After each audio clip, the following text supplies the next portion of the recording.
We are recording anytime. Well, Raleigh, we have some kind of beginning questions to ask. I wonder if you can state your name, your full name, and spell it, please. Rollin, Rollyn.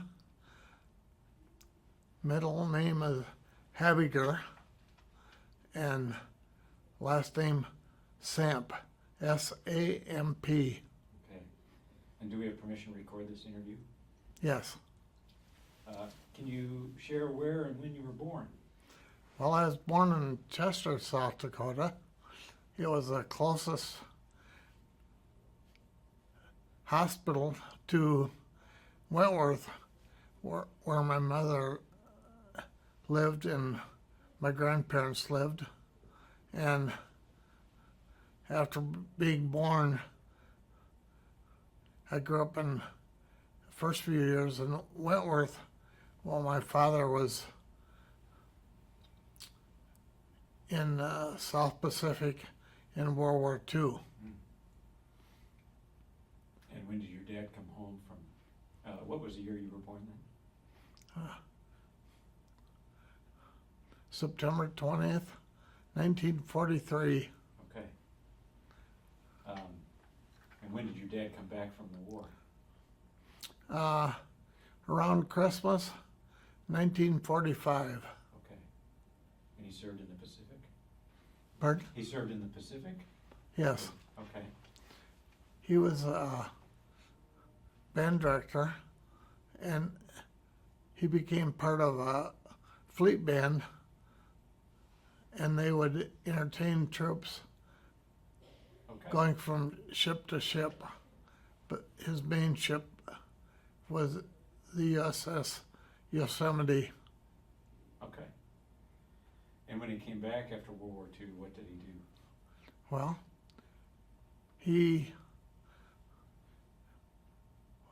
we moved to Bridgewater, where he was band director, Okay. and taught some courses. Yeah. So he's a high school band director Yes, sir. at Bridgewater. Okay. Did your mom work outside the home? No, she was a writer for the Argus Leader Oh. and had a food column for about 20 newspapers in the upper Midwest. Okay. And what was your mom's name? Artist? Artist Samp. Yes. Okay. Wonderful. And you mentioned your middle name is Habiger. There's Yes. a Habiger Science Center at Dakota State. Is Yeah, that, that is a great aunt, okay. Ruth Habiger, and then a great uncle, Joe Habiger, taught in the math department. Okay. Okay. So then you grew up in Bridgewater? Did you graduate from high school at Bridgewater? No, 1948, we moved to Flandreau, Okay. where my dad became band director. Okay. So most of my years were in Flandreau. Okay. And then you went to USD for college? No, I went to Augustana. Oh, you went to Ogden. Okay. I got a political science degree, Okay. and then law school at University of South Dakota. Okay. Okay. And when did you get involved in, was it the Ben Reifel campaign, or how did you get involved in politics? Well, I got involved in politics quite early in life. We had some nice ladies in Flandreau that gave me some I like Ike buttons, and that was my first encounter with politics. Okay. And I later got involved in the 1960 Mundt campaign. Okay. One of the issues was his age, and he liked to have young people around. So I got to tour the last 10 days of his campaign with the Mundt entourage, Okay. Who was his opponent in '60? George McGovern. George McGovern, okay. That's right, so did the president, candidate Kennedy come to campaign for McGovern? Do you recall Kennedy coming to? No, he did not. Okay. Did Mundt feel pretty good about his chances against McGovern? Going into the election, did you have a sense that you were winning? Mundt wisely always ran scared. Okay. And yeah, we knew that would be a close race. Okay. Because McGovern had been in Congress. Right? Yes, sir. Yeah, okay. He represented the first district. First district at the time, we had 2 districts. So what was Mundt's, if he's running scared, what were his calculations about West River and East River and Sioux Falls? Where was he trying to kind of maximize the voting base? What was his strategy? Mundt was an exhaustive campaigner, and he had covered virtually every town by election day. So he just went everywhere? Yes. Okay. Well, Ben Reifel gets elected in '60 as well, doesn't he? That's true. So did you have much to do with the Reifel campaign in '60? Not in 60, Okay. but in 62, I was hired in June of 62 to head the field office. Okay. Was that, where was the field office? In the building that's known as the Dillinger Building. It's now occupied by Janklow Abdullah Law Offices. Ah, okay. Yeah, Yes. I was on the 3rd floor. Okay.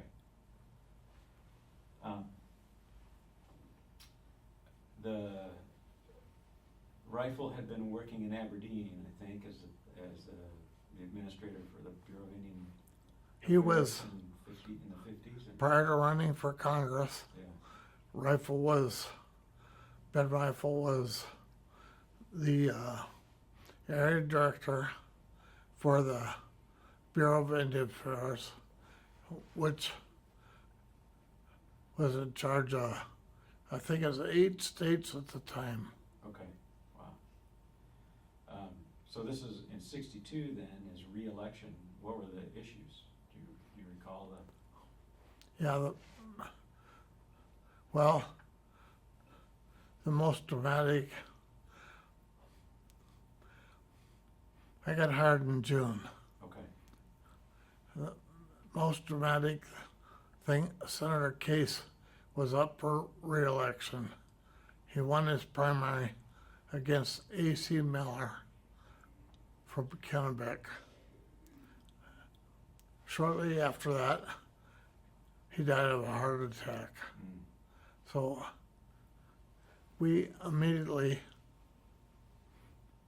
I say by early July, had a meeting of the Republican Central Committee Mm-hmm. to find a replacement, and that went to 20 ballots. 20 ballots. And where was that meeting at? That was at the Capitol. In the House chamber? Yes, Okay. before air conditioning. So a lot of hot, sweaty, grumpy men are Yes. in Well, July. There's one committee man Uh-huh. and one committee woman Okay. from East County, From each county. Okay. and Ben Reifel was nominated. His status, his position was that if he would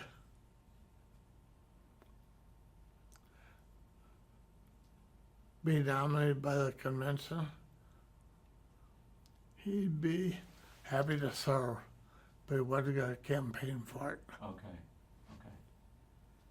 So there were other nominees. Do you recall the names of the other nominees? Yeah. Joe Foss, Okay,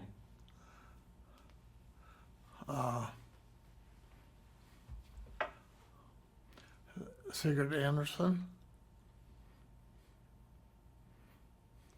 Nils Ball,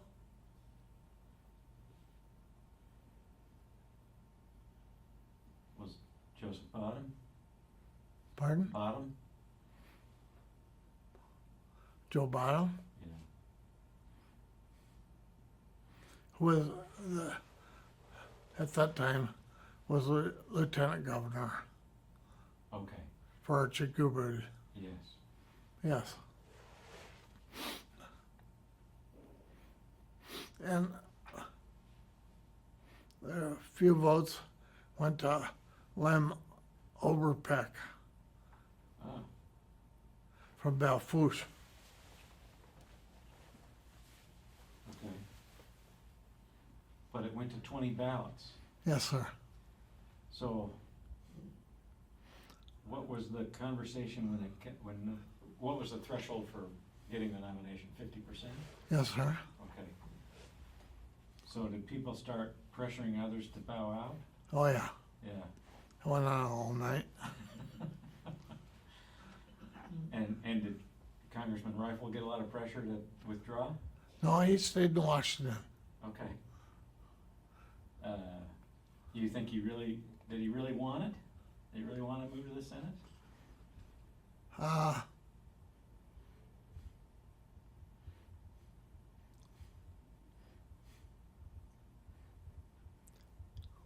He was satisfied with the results.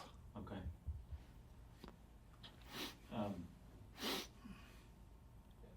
What time do you remember the time of day when it finally all kind of got decided? Seemed like it was 2 or 3 in the morning. Okay. Yeah. And did the governor have to kind of have a stern talk with everybody to? Yeah, the governor called everybody down into his conference room. Okay. And, of course, I was representing Ben Reifel. Yeah. He wasn't there. Okay. And a deal was cut that the West River would support Nils Ball for governor, Lem Overpeck for lieutenant governor in the coming election. And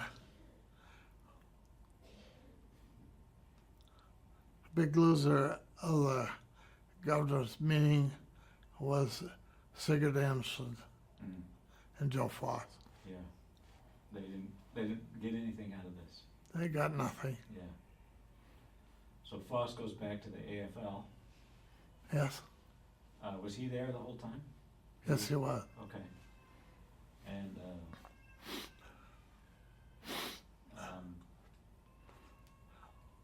and so they all agreed in that meeting with the governor that they were did everybody finally support the Bottom for the? Yeah, at the end, the convention. convention Okay, cast a unanimous ballot for Joe Bottom. okay. And then you worked the rest of the re-election campaign for Congress for Reifel. Yes, Okay. and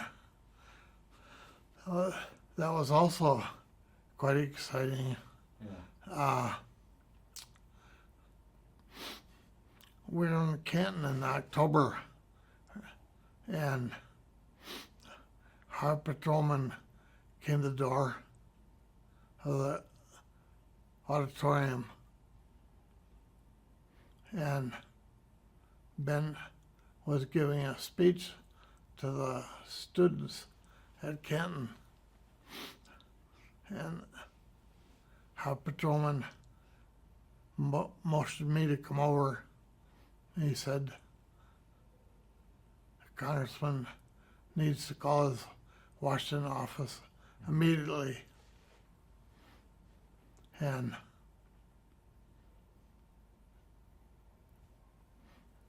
So Ben Reifel, I told him that as soon as the speech was over. I said, it's very important you call the office. He came back. He said, you'll have to drive me to Offutt Air Force Base in Omaha, where I'll meet up with the other congressman. He said, the president has asked the entire Congress to come back to Washington. For the Cuban Missile Crisis? Yes, sir. Yeah. And we had Ben's wife, Alice, with us. She didn't like to make any appearances or speeches at all. She liked to be way in the background. So on the way to Omaha,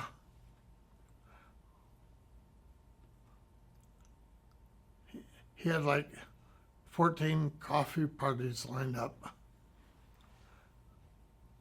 So all you have to do is stand up and say Ben wished he could be here, but because of the Cuban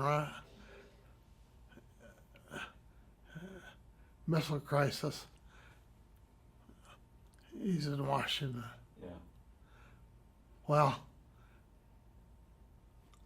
so I drove her to each of the coffee parties Okay.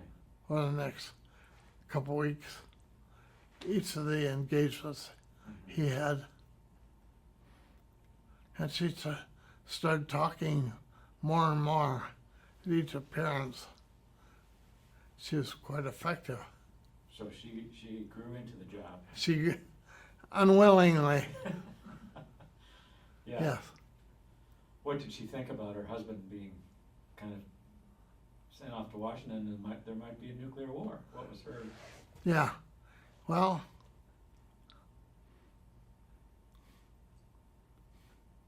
on the way down, I remember one remark standing out. He said, just like I said, this has been talky. That crazy president is going to get us into a war. He meant Kennedy. Hmm? He meant Kennedy? Yeah. Yeah. He met Kennedy. Yeah. Yes. What was the sense of his colleagues? Same. Same. Yeah. Other Republicans. Yeah. Kennedy was down the polls and slippy. The Cuban Missile Crisis just added to it. Do you think that helped? Did that help Ben get reelected? That he was in the opposite party of an unpopular president? No. Ben had his own following, Yeah. mostly SDSU graduates. Okay. You got to remember, I get a kick out of people that talk of racism. Ben was the first Native American elected student body president Right. at SDSU Yeah. way back when. Yeah, in the late 30s. Yeah. Pardon? In the late 30s. Yes, sir. When he went to college. So that is remarkable. Yeah. He was a very popular person. Right. He had his own following. Okay. And Republicans loved him because he beat it, took the seat back for Republicans, and his friends from SDSU or their kids by then didn't really care what party he's from. They're going to vote for him. Because they, yeah. Yeah. Well, one of the landmark pieces of legislation that he becomes involved in is the Civil Rights Act in '62. Yes. He broke with the party to vote for the Civil Rights Act. Yeah. And we immediately started campaigning every weekend. I was in charge of plotting his travels in South Dakota. Were South Dakotans, was that an issue for South Dakotans, the Civil Rights Act? No, Yeah, it didn't turn out to be. okay. But we lost a few very right-wing people, Mm-hmm. and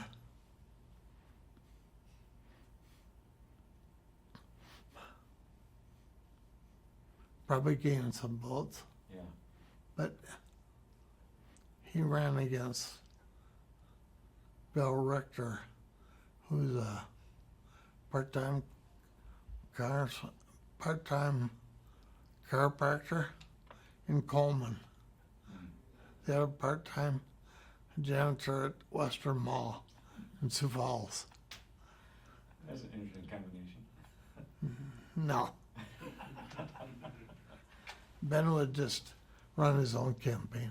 Yeah, He never said anything bad about anybody sure. in public. Well, you say he broke with the party. My memory is that Mundt voted for the Civil Rights Act, that Yes. Case voted for the Civil Rights Act, because I think it must have. No, Case had passed away by then. Okay. So is the, so then Bottom voted for it? No, 'Cause- McGovern beat Bottom. Oh, that's right, Bottom never goes to the Senate. Yes, so Well- McGovern voted for it and Case, Bottom went to the Senate as a as an appointee. appointee by Goodrich, but the Civil Rights Act did not come up for 2 more years Okay, after that. okay. And then E.Y. Berry voted against it. Pardon? Representative Berry, E.Y. Berry voted against the Civil Rights. Of course. Yeah.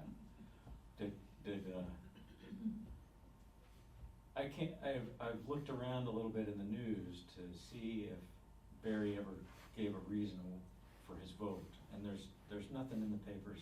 No, he didn't. He didn't typically put out press releases on his votes. Yeah. He just would vote, and he was more interested in running his off the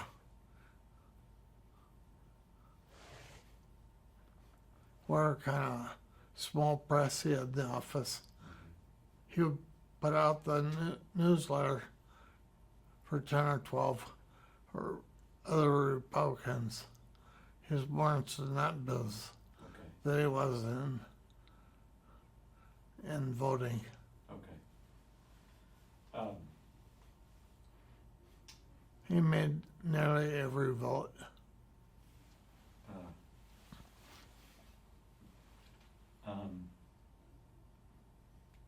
Well, we've spoken before about the Civil Rights Act a little bit, and you, in our last conversation, you implied, or you mentioned something about Reifel being good friends with Bob Dole Yes. and helping to convince them to vote for it.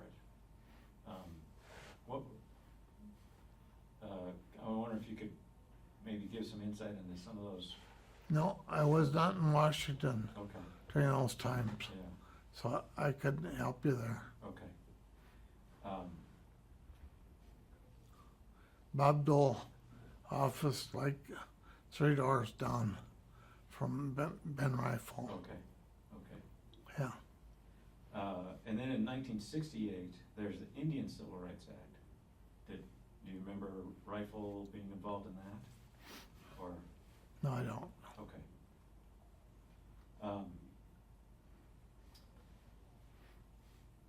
That would have been before he was elected. He first started serving in 61. Okay. He was elected in 60, started serving in Congress in 61. And he was there until 70? Yeah, he retired in 70. Okay. So he was actually congressman for a few weeks into 71. Yeah. Right, okay. So when he left office then, or is there anything, I guess, is there anything else you'd like to comment on Congressman Reifel? Well, when he left office, then President Ford asked him to head the Bureau of Indian Affairs, which he did. After that, he was always interested in the national parks. So he worked for free, but for expenses only. He now has traveled to every national park, and he wrote a paper on each one on how the park was relating to the indigenous people from the area. Yeah, that's probably his greatest work. Okay. Did he have a staff doing the research on that, or he did that all himself? No, He wrote those just all? Alice doing the typing. That's fantastic.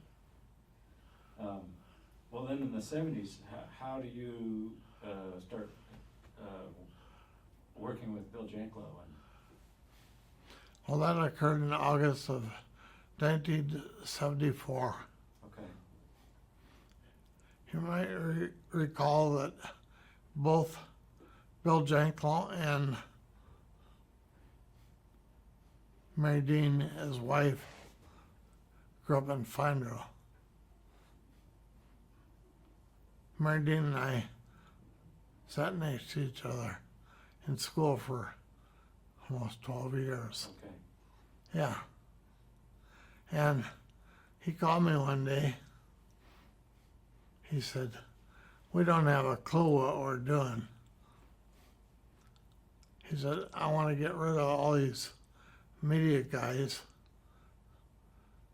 I want you to run my campaign." Of course, I knew Kermit Sandy pretty well. He was president of the Young Democrats when I was president of the Young Republicans at Augustana. Okay. We were in the same classes. I knew him really well.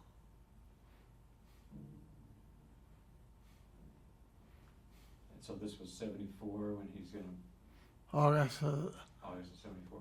Was that the Attorney General campaign then? yes, sir, Okay. for a 4-year term. Yes. By then, the constitutional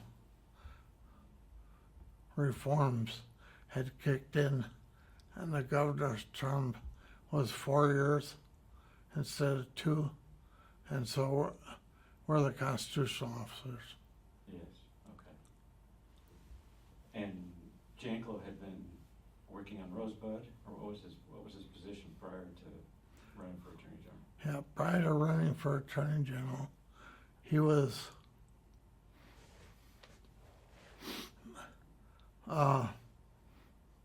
running what he called South Dakota Legal Services, and that was a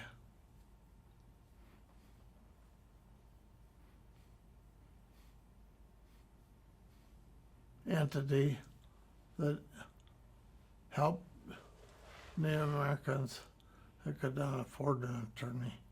Okay.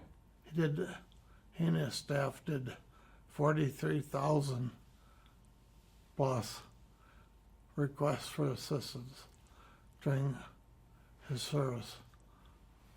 So and that was Wounded Knee was going on, and that, then there was the take over of the pork plant on Rosebud as well, so he had. That came later, Okay. after he was Attorney General. Oh, when he was Attorney General. That's Yes. right. Okay. Was that an issue then in the campaign, was kind of recovering from wounded knee?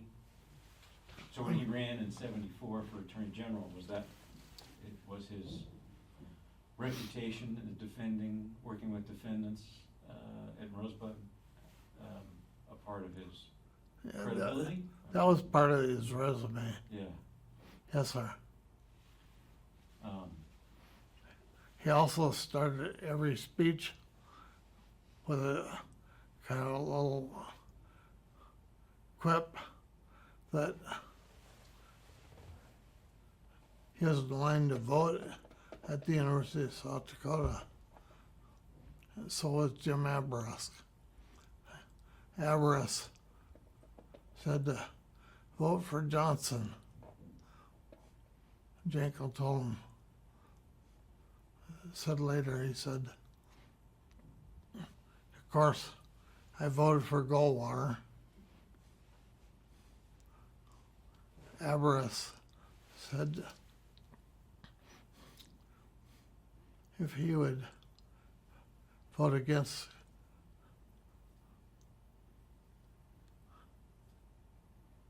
Can we start that segment again? Sure, yep. Let's do it Yeah. then. It's kind of a cute story. Janklow and Aberust were in line to vote down at the University of South Dakota. And Aberust said, be sure you don't vote for Goldwater. We'll get into a war. Janklow later said, I voted for Goldwater, and sure enough, we got into a war. Right. So this was in line to vote in '64 when they were USD students? Yes. Okay. That's a good story.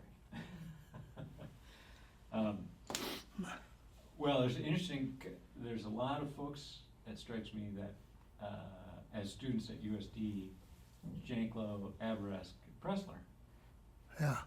all know each other from their time as students. Well, Pressler ran for student body president. Janklow went to the first meeting.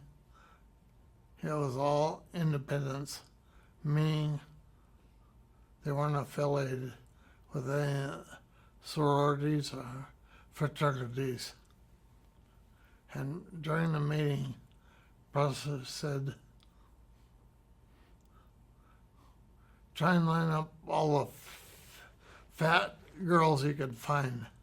Every fat girl has a good-looking friend. Janklow got up and walked out of the meeting, and that was the beginning of the Pressler-Janklow wars. Okay. That's. Did they vie against one another in the student groups then, and the young Republicans at USD? No. Or they? No, they did not. Okay. And by that time, Janklow had been in the Marines and out, right? Yes, sir? And, okay. And Pressler was gonna go off to the Army, I think, after graduating from USD. Right. Yeah. Pressler says he got a Fulbright scholarship. He was awarded a Fulbright, Rhodes? but he Yeah. but he never pursued it. Mm. So on his resume, he says that he was a Rhodes Scholar. Yeah. Yeah. Pressler, to my knowledge, never passed the South Dakota bar. Oh.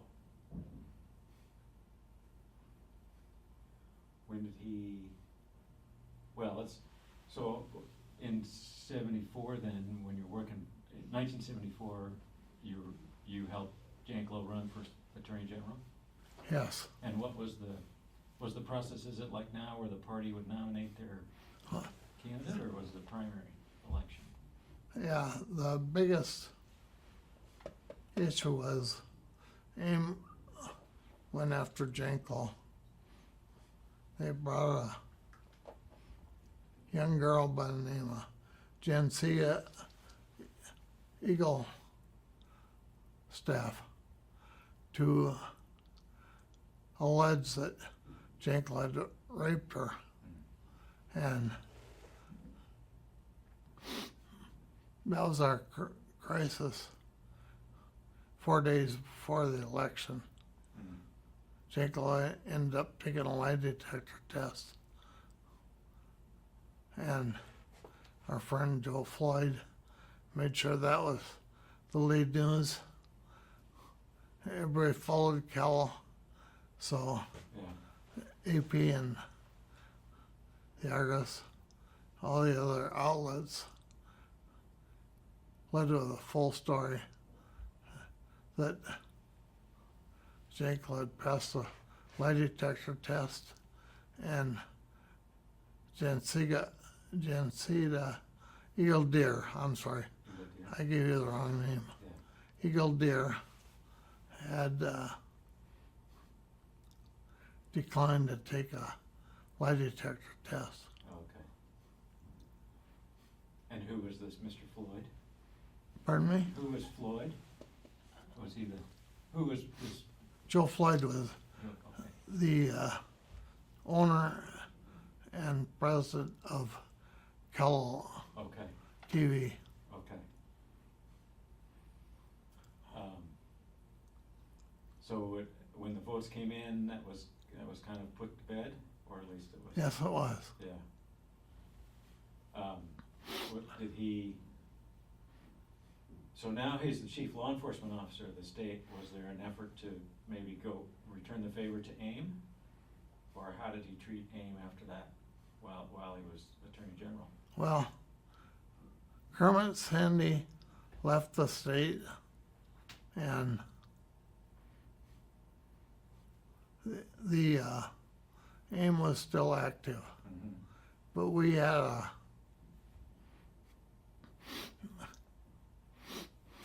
a contact.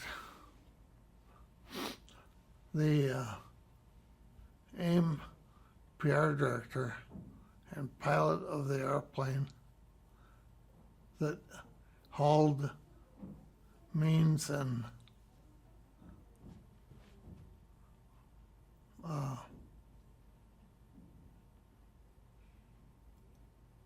his party around was a FBI informant. Oh. So he would call me virtually every night, tell me what AIM was going to do. And I told Bill. I had lots of late night phone calls. Yeah.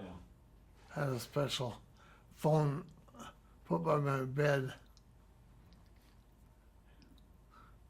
What was that pilot's name?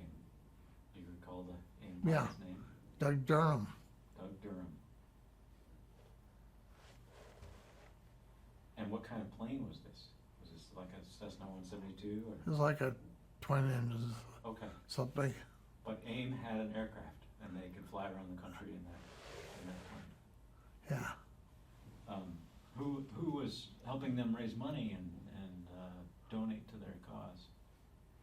Well, mostly churches Okay, outside of South Dakota. yeah, They'd go and make a speech, and the offerings would come in, and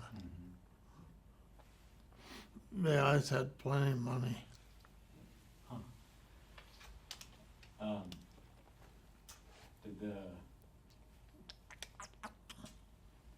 can't recall the actor's name who declined his Oscar or made a statement at the Oscars about women's need. That was Marlon Brando. Marlon Brando. Mine's better than mine. So, yes. how did Marlon Brando's actions at the Oscars impact South Dakota? Did people pay attention to that, or? Nobody cared. Nobody cared, okay. But in Hollywood, I suppose that helped AIM raise money. Yeah.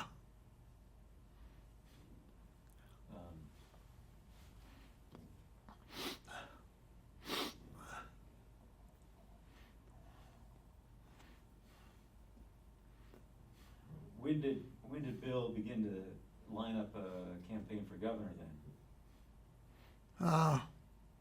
That started about a year and a half before the primary.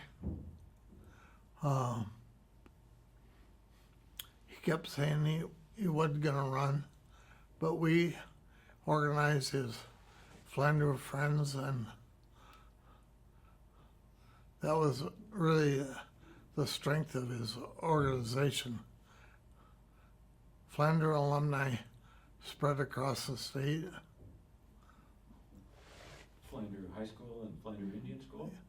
No, high school. High school, okay.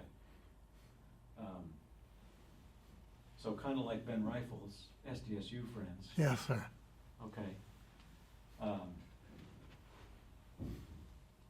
And then there's kind of a curveball when the governor resigns and becomes ambassador to Singapore and so forth, and the opponent winds up being a different person than, well,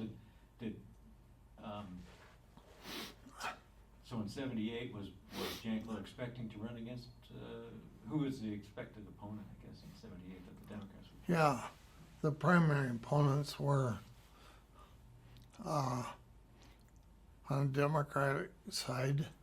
It was Senator Roger McKellips Baker from Alcester running against the sitting governor, Harvey Wallman. Mm-hmm. On the Republican side, it was Clint Roberts, who'd been elected to Congress, going to be squeezed out by the one congressman mandate. Yeah, we lost our second seat that year, right? Yeah. Okay. And a former opera singer,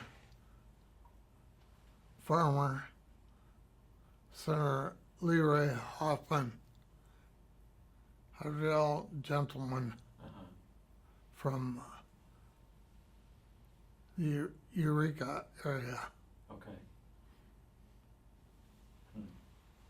It was a three-way primary, Yeah, which Janklow won okay, handily. okay.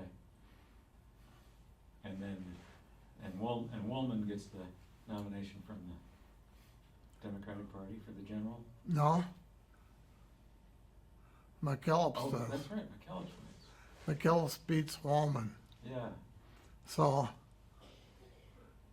this is an interesting sidelight that nobody knows, but Janklow had made up his mind that if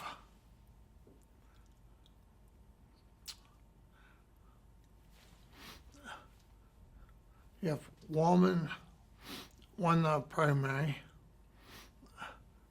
Janklow's lieutenant governor was going to be Senator Mary McClure, later to marry Senator Bibby. She was from Redfield. If McKellips was a nominee, he was going to pick Lowell Hanson. okay. What was the reasoning for that? Ability to raise money in Sioux Falls. Okay. Okay. And Lowell Hanson's family owned Jackrabbit bus lines? Yes, sir. Okay. And that was a pretty successful He business? was the Speaker of the House Okay. Yeah, at the time. okay. Now, you missed part of my life. Oh, what which part did I miss? Yeah. In 68, I ran the campaign for governor of Frank Farrar. That's right. I was named administrative assistant or chief of staff and served 2 years in that capacity.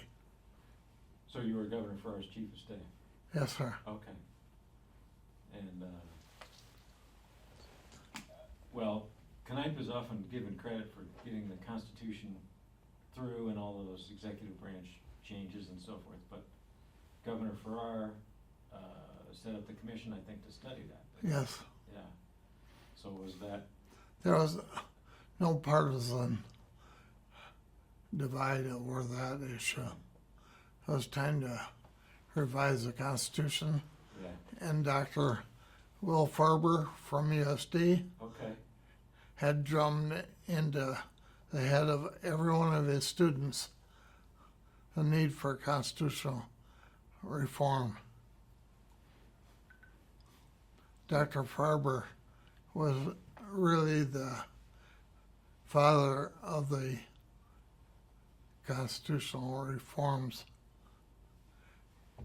okay. Knipe gets the credit, but Will Farber did the work. Okay. In crafting the language and sorting out Yes, issues and, yes. okay.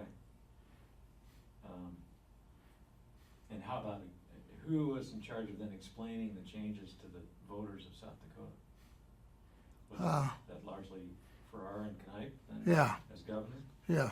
Okay. So, The changes did not take place till Knipe's second term. yeah.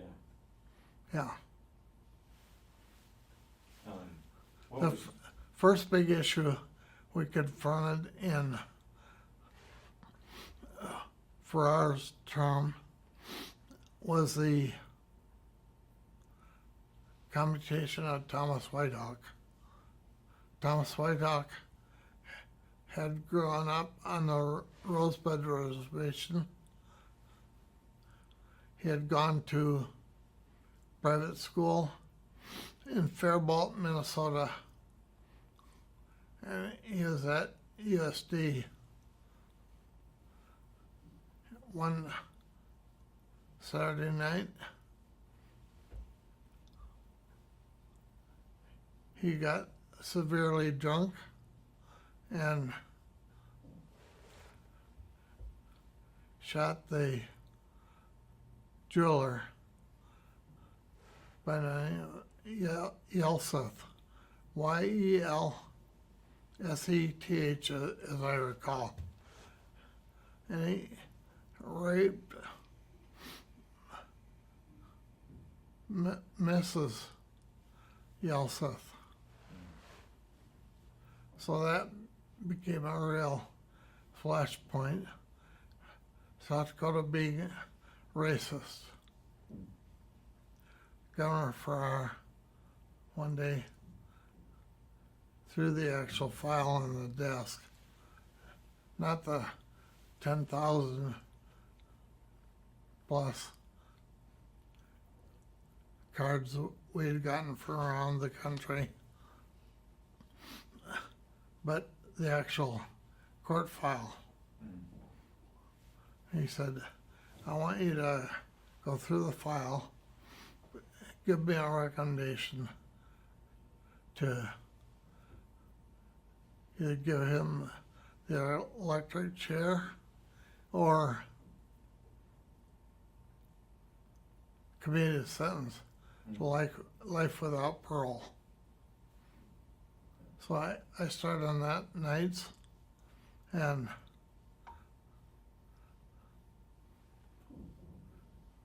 the pictures were gruesome, to say the least. The whole case was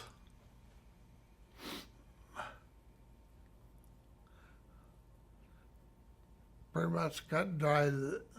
He had murdered the jeweler, and raped the jeweler's wife. There wasn't any question about the evidence. So,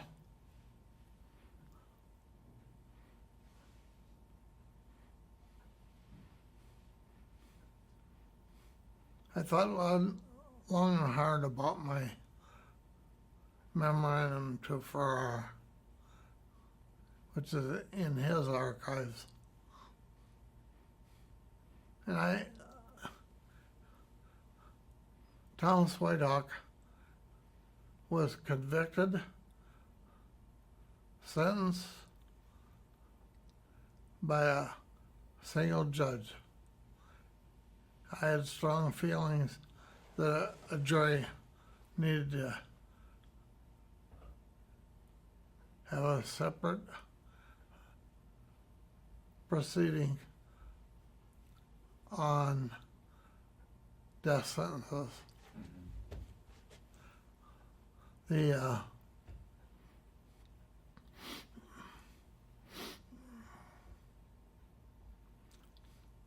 And I started thinking, if this would have been the son of a prominent doctor going to med school at USD, I got drunk one night, would he have gotten the same sentence? I looked at Puckett's history of sentencing. The answer came back no. He wouldn't have gotten the death penalty. So the Judge Puckett had similar murder cases, and you said Puckett, is he the judge? Yes. Okay. And He was circuit judge in Yankton. okay. That covered Vermont, Glen County, and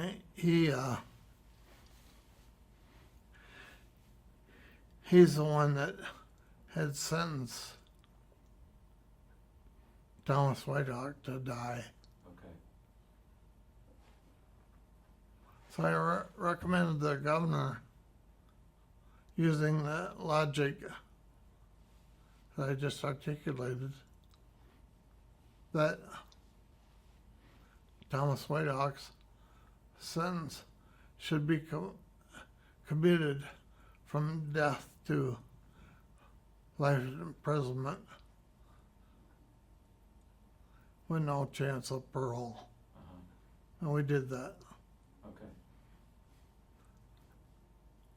Politically, that hurt for our incident west of the river.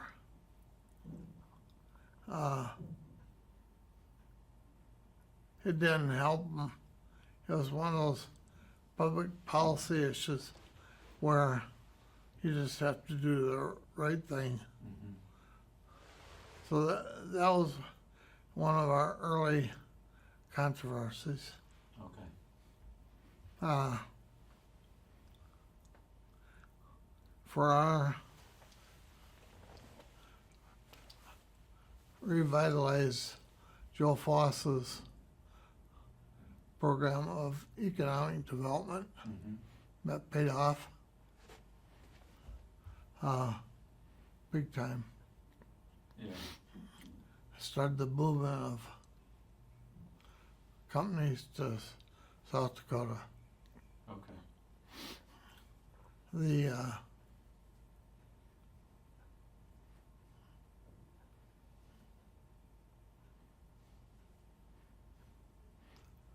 Farrar got himself into a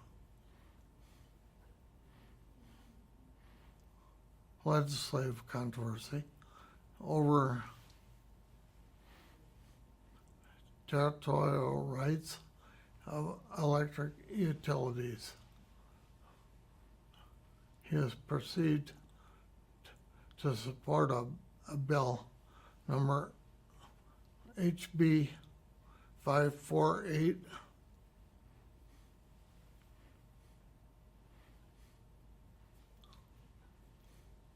that would repeal be repealed in the next session. The bill was pushed by Bill Johnson, who'd been a legislator from Yankton County, and he'd been hired to be the lobbyist for the investor-owned public utilities, or as the REA likes to call them, the IOUs. So that was a very heated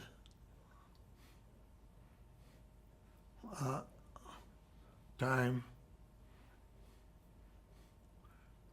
Bill Johnson, by the way, is a grandfather of Dusty Johnson. Oh, okay.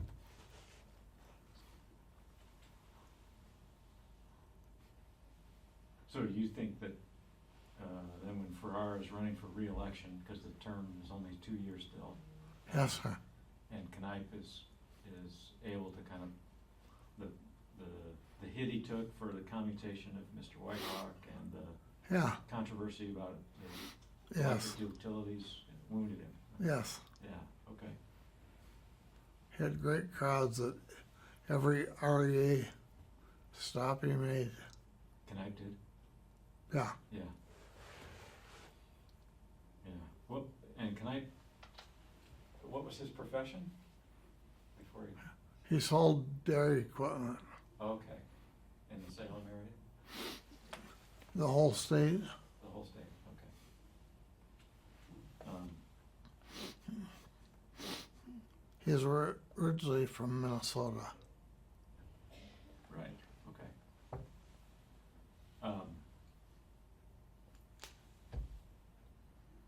So then, Knipe wins and then has a big chore in his hands by putting through the reorganizations of the constitutional amendments, and so Yep. did Knipe kind of hit the pavement and campaign for that Yes, whole initiative? yes, he did. Okay. And it wins easily, or was there some? He ran against Representative Carl Thompson, a pharmacist from Faith, South Dakota, and he won quite handily. Okay. There was, when Farrar lost, 11 other Midwest Republican governors went down. Oh, wow. So there was a real wave that happened in the 72 election. Okay. Nixon was president, Yes. and Earl Butz was Secretary of Agriculture. Right. He didn't help much.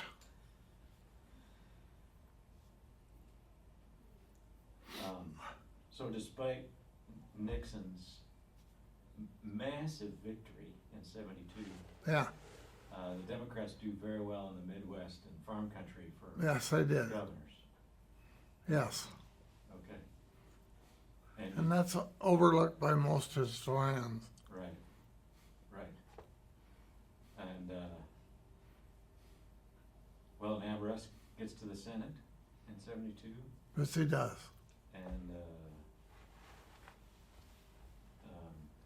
Knipe wins, yes, so, McGovern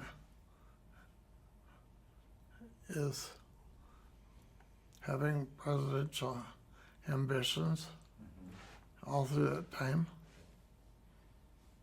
And,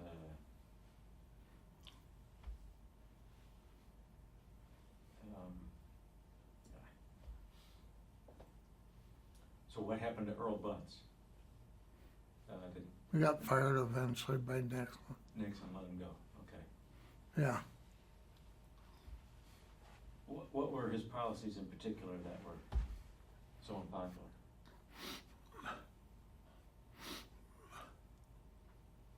Well, he's a very crude person. Okay. At one point, he said on TV, black males only like a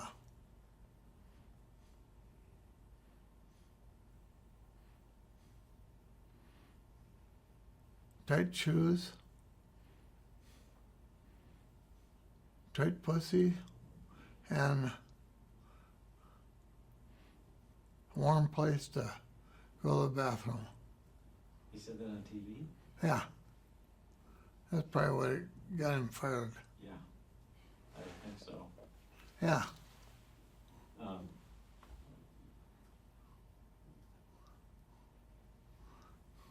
I mean, Nixon tried. Yeah.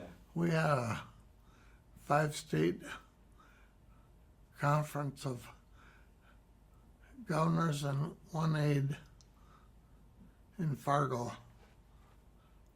I sat right across the table from Nixon. I knew quite well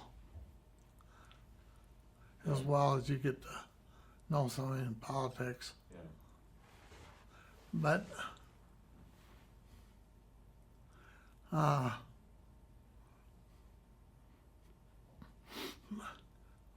the suggestions he had were all cerebral.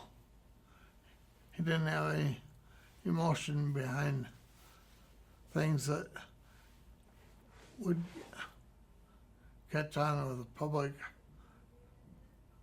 in a political sense, Nixon didn't. right? Right. In foreign country. Yes, sir. Yeah. Yeah. But the giant earthquake was Senator Mundt had a stroke Yes. and was unable to serve. And when Farrar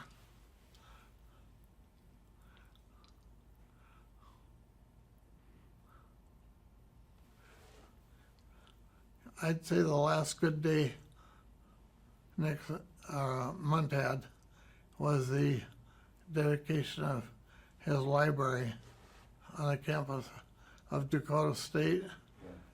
where Nixon flew in to speak, Yeah. and there was a huge crowd. I couldn't estimate the number. Yeah. It was a beautiful May day, and it was all about Karl Mundt Mm-hmm. and the library. Very well received. Yeah. So it wasn't too long after Mundt, it was pretty obvious Mundt was not going to return to the Senate. Yeah. I got a call from Harry Dent, D-E-N-T, one of the special assistants to the president. That was his title. He was really one of the political hatchet men around Nixon. Okay. He called me up and he said, because of Senator Mundt's health, we're giving you your race for governor senatorial status. I said, okay. Tell me what that means.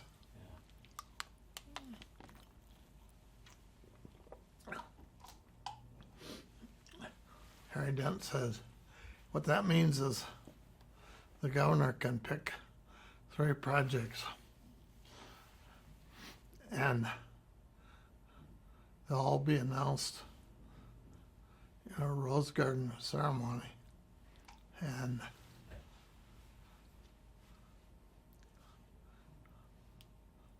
governor will get credit for helping push those through. So, within a day or two,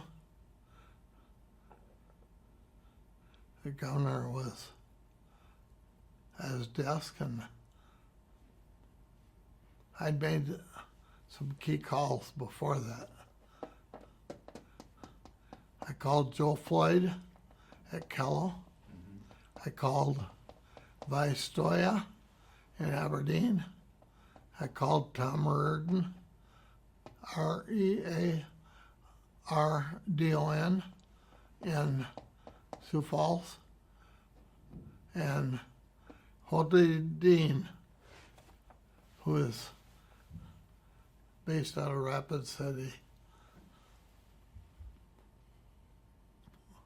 I told him if the governor could pick 3 projects that would help me get reelected, what would they be? And out of those came the Arrows Project, Okay. the release of impounded funds on the Missouri River to start irrigation in the central part of the state, and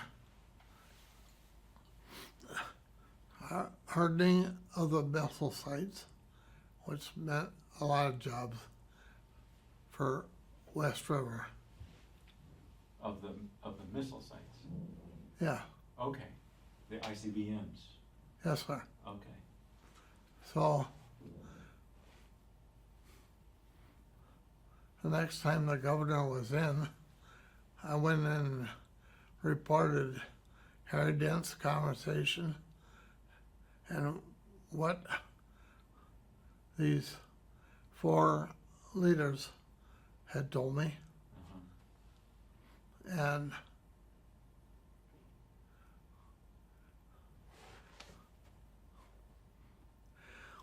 we were quite familiar with the Arrows Project because Merlin Vereen, Vereen,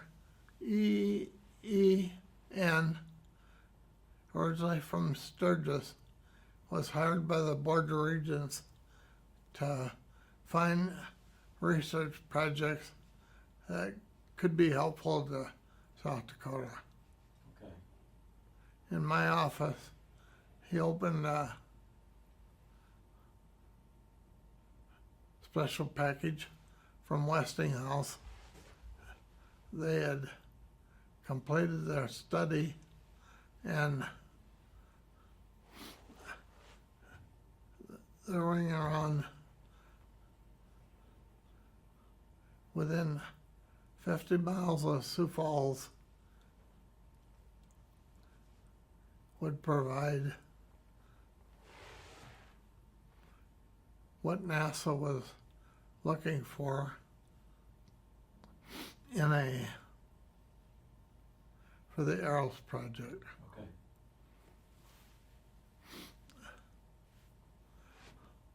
It was not public at the time, but we'd been briefed pretty extensively on that.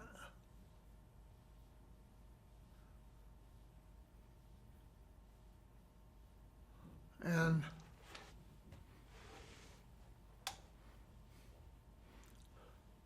I knew quite a bit from Ben Reifel's staff, who provided me a lot of information.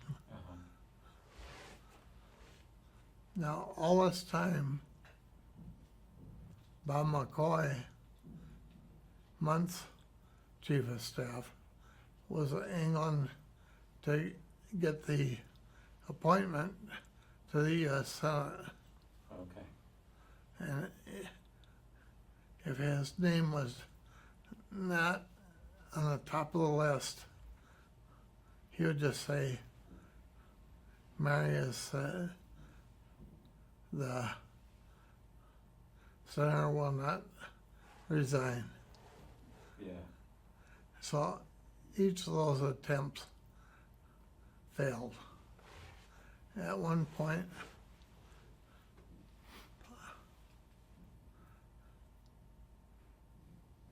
a group of prominent Republicans went to Washington to get Mundt to resign. They got the same answer. So anyway, I reported to Harry Dent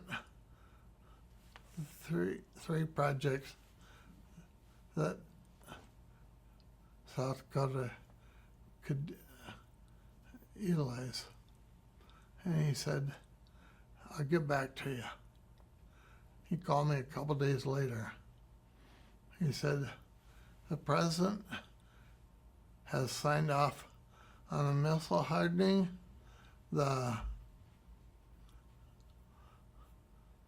he's going to release the Oahe irrigation funds, and but we got a problem with arrows. Oh. I said, what's the problem? He said, well, the president kind of promised that project to Senator Stennis in Mississippi. Oh. And I said to Harry,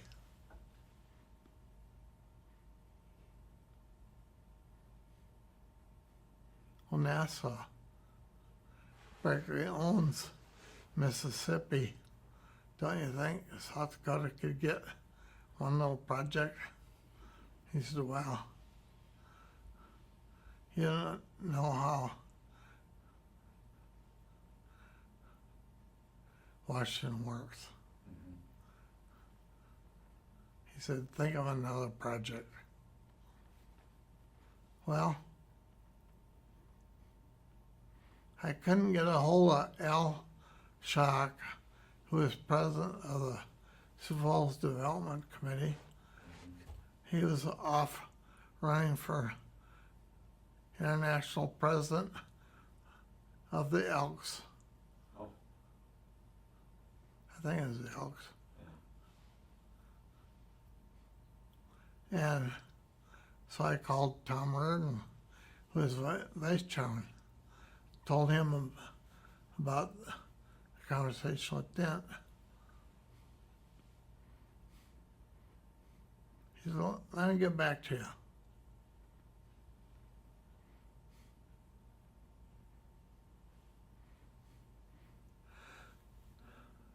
So Tom Reardon called back in a few days, and he said, I've talked to the boys, and you can make an offer to the White House that they can't refuse. I said, what's that? He said, we'll put up the money for the building. They can lease it, so it won't be a budgetary item. And the president can tell Senator Stennis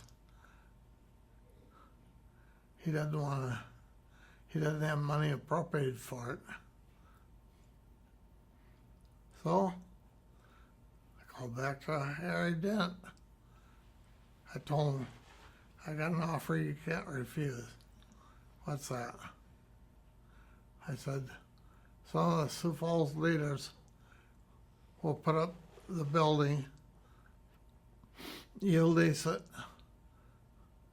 and you put arrows in Sioux Falls. So Harry Dent called me in a few days and said, you should be in Washington. You obviously know how to wheel and deal. I'm not sure if that's a compliment. Yeah. He said, the president told Senator Stennis he didn't have an appropriation for arrows. But he had a group that would put up the building. So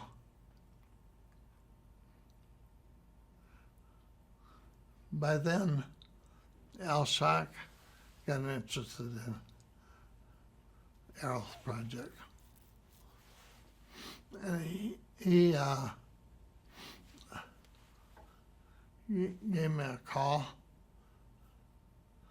and he said, what you put together while I was traveling and speaking was nothing short of a miracle. He said, we're going to put your name on a road leading up to the Arrows. Of course, that never happened. As a matter of fact, I did not get invited to the groundbreaking. Oh. But we got the project. And it's turned out different than we contemplated, but it's turned out to be a very good project for South Dakota. Yeah. And they're in their 50th year. I think this is their 50th birthday. Yes, sir. Yeah. I was quite young when I did that. Yeah. Must have been about 3. Yeah. Yeah. So that's the story of Arrows. How Arrows really got to South Dakota. There are a number of accounts and books that are historically inaccurate. Right. Incomplete. Yeah. Yeah. What was the name of the White House staffer again? The name of the gentleman at the White House you were calling? Harry Dent, Harry Dent. D-E-N-T. Yes. Okay.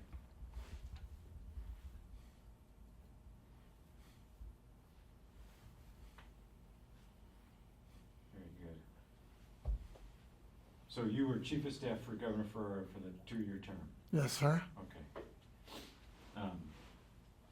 Well, I'm glad you brought me back around. That was very good. Well, when he's when he's running for re-election then against Knipe, but all of this, bringing these projects weren't enough to push him past the line. Was not enough. Yeah. How did he take the loss? How did he feel about the loss on election night? Well, when I saw those other governors got beat, I can read trends, and the trend was very obvious. I wasn't happy, but you might say I saw it coming. Yeah. Yeah. Well, Governor Farrar lived a good long life. Yes, he did. After leaving office, and became very successful banker and financial industry person. So, Yeah. Did he ever contemplate running again for anything? No, he decided he would put the same amount of effort into banking as politics. He'd be successful at that. Yeah. And he was right. Yeah. So then what did you do after leaving the pier? My wife Karen and I, we just had our first son. We moved back to Sioux Falls, and I started a law practice. Okay. And that's in the, where were you, where was the office when you first started? Is it where it is now? Yeah, on 12th Street. On 12th Street, okay. Yeah. Downtown? No. I was one of the first lawyers not to be downtown. Okay. I did everything kind of against the grain. Uh-huh. And what kind of law did you practice? What's that? What kind of law did you practice at that time? Business law. Okay. Yeah.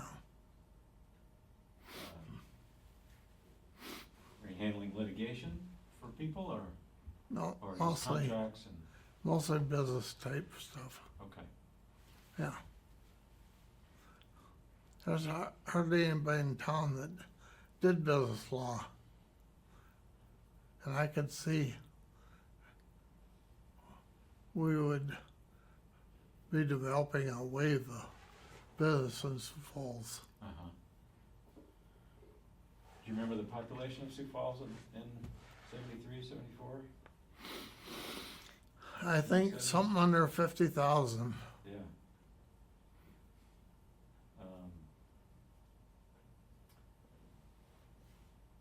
What were the major employers in Sioux Falls at the time?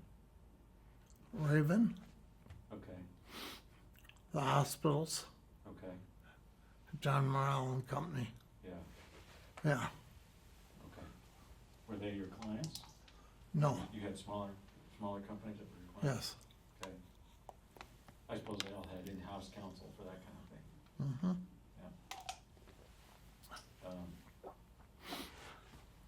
So what drew you back into politics then? Well,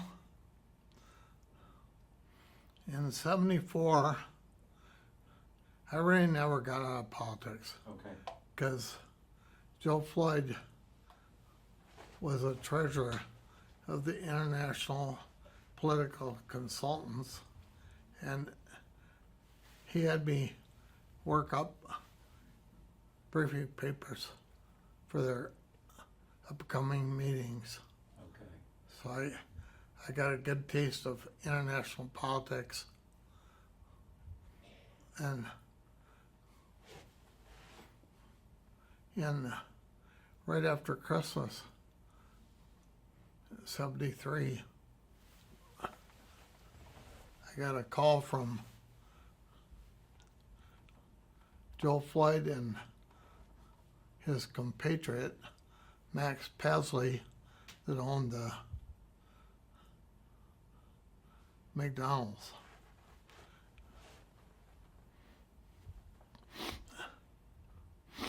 And I had known Max since he was a salesman of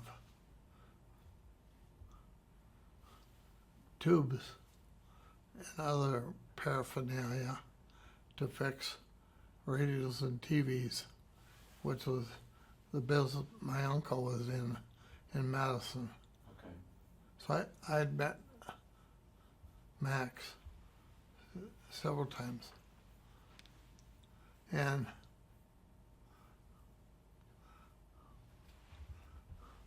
when I got that call in just after Christmas in '73, they wanted me to run for Congress against Senator Denholm. I said, "You guys are out of your mind. You've been drinking too much Old Crow." I knew that was their whiskey. Yeah. And they both said, "No, we're going to give you some help." He said, "Senator McGovern wants Frank Denholm out of the Congress because every time McGovern says something against the war, Denholm pops up and has a counterpiece." And I said, "No, my wife and I are just starting a family, and we've kind of had enough politics."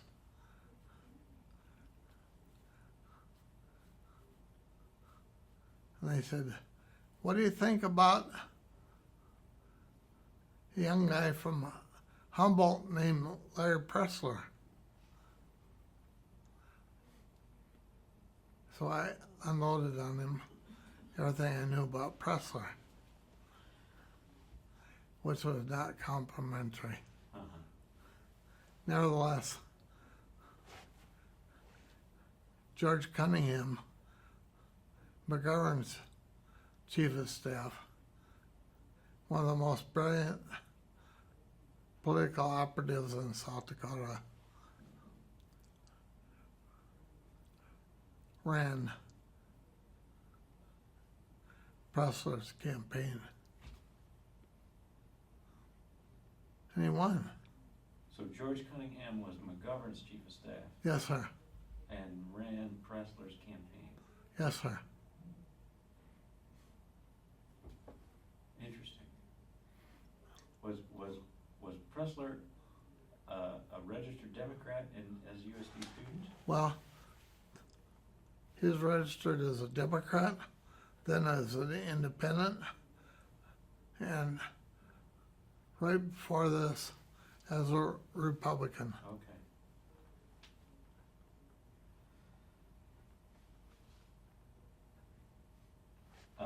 So McGovern got his wish and got Denholm out. Yes.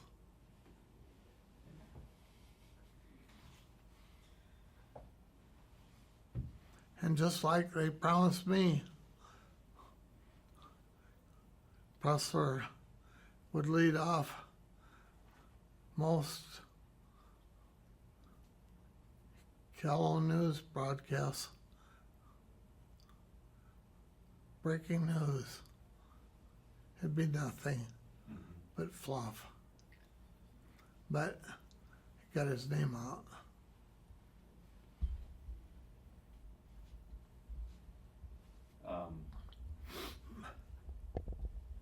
And that's the 74 campaign, House campaign. House campaign. Right. So all that's going on in December and January. In August, Janklow calls me and asked me to run his Attorney General campaign.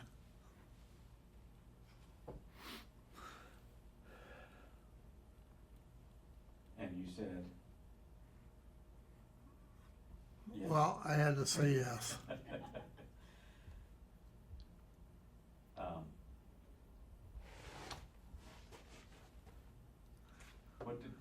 So Denholm loses in 74, or? Sandy called me in July. He asked me to head Republicans for Sandy. Okay. He said this is going to be an easy race against that rapist friend of yours. And I said, Kermit, you just made my mind up for me. Yeah. I said, you know that's not true. I know that's not true. If it were true, you'd have your DCI all over this by now. Mm-hmm. He stumbled around for a while. And he what? He stumbled around, mumbled jumble, Uh-huh. but in the end, he said, well, I'm gonna run for governor, and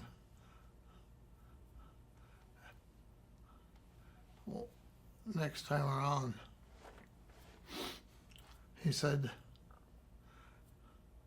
if you'll head Republicans for Sandy, you can have the keys to the Capitol.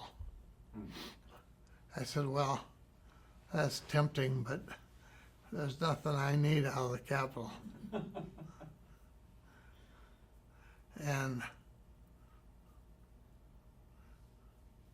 that's the last time we had a conversation.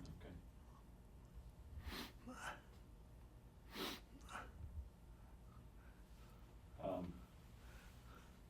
So I ran the Janklow campaign pretty much from the back of Kirk Cafe at 12th and Kiwanis. Okay. I wrote his campaign commercial from there. I came up with his slogan, a trial lawyer, not a politician. Uh-huh. and that, for some reason, that slogan cut like a knife, hot knife through butter. Uh-huh. Did you buy a lot of TV ads? No, we had one commercial. Okay. So these were ads in the newspapers and so forth? No, Okay. we only had a few thousand to run the campaign. Okay. Most of the donations came from Flander alumni. Okay. Didn't know any better than to give something. Yeah. So it was a low budget campaign. Yeah. We had enough money for a tabloid. It was put together at the Madison Daily Leader with the help of Merrill Hunter, Yeah. John Hunter's dad. Yeah. Okay. Yeah.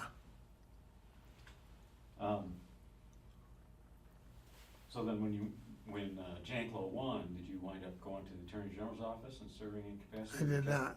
You stayed here in Sioux Falls with your law firm? Obviously, I had lots of job offers, but I never had a job of any kind. For 20 years that he was in public office Mm-hmm. where he could put his thumb on me. You mean Janklow? Yeah, Yeah. that way I was free to tell him what I thought, Uh-huh. and I reminded him I was not on his payroll. Yeah. So, So, well, maybe share some, in his first term then, did you ever advise him on something he wanted to do and you told him it was a bad idea, or vice versa? Where did you, what advice did you give him that he didn't welcome, or he didn't may appreciate? the first term was not very controversial. We had no money. Governor Walman talked to the legislature into repealing the personal property tax, but they had come up with no replacement tax. So Janklow called me. He said, "What do I do? I can't start out raising taxes." I said, "Well, if I remember my budget numbers, if you cut 5% across the board,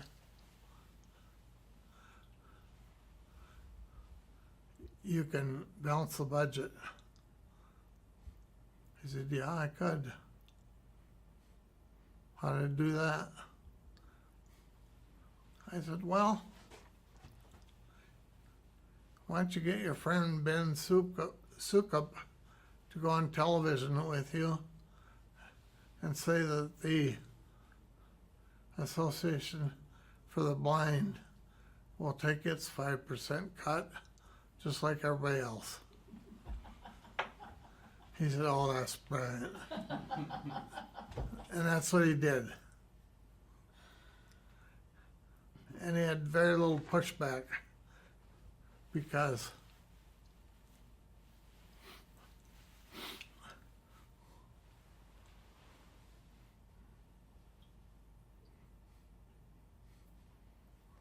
with attrition, he didn't have to fire anybody. Yeah.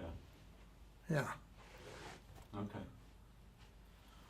Well, we might as well, that might be a good segue there to talk about the mission at Dakota State. And how are you doing for time? We've been at it. I'm over a fine. month and a half. You doing good? Yeah. Okay. Unless Blondie says otherwise. Oh, no, all's well. Okay. Okay. She had to sit through all of this. Oh, most interesting. Yeah. This is a wealth of knowledge. Yeah. Well, then, so how does the mission change at Dakota State kind of, what's the seeds for that? Well, that didn't occur till The second term? Or- his second term as governor. Okay. And he's gonna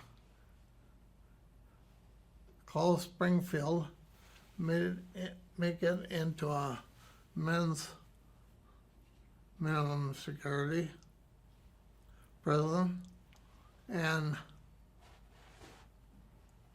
close Dakota State and make that a women's prison. Oh, The women prisoners had been housed at Yankton on the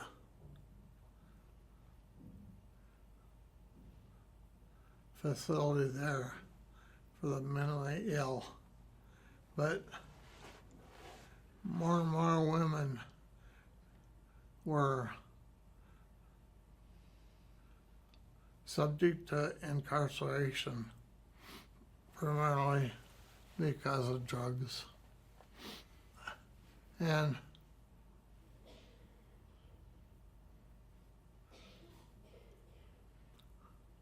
I told him, you can't do that.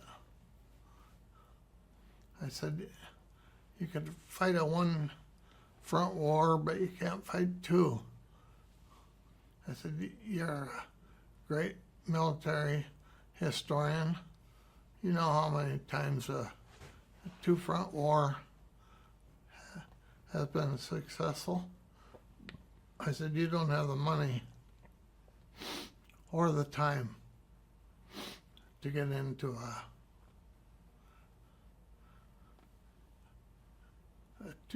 two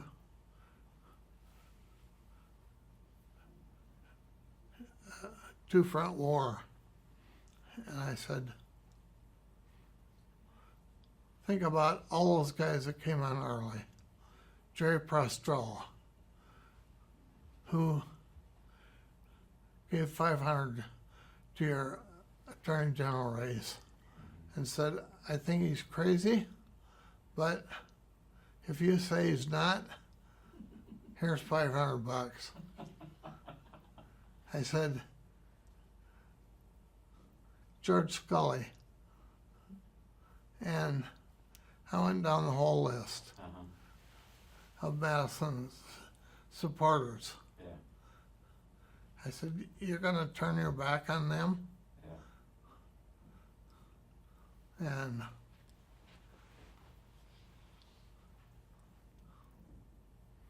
he said, I'm coming to Sioux Falls. Let's go out for breakfast at Jermel's.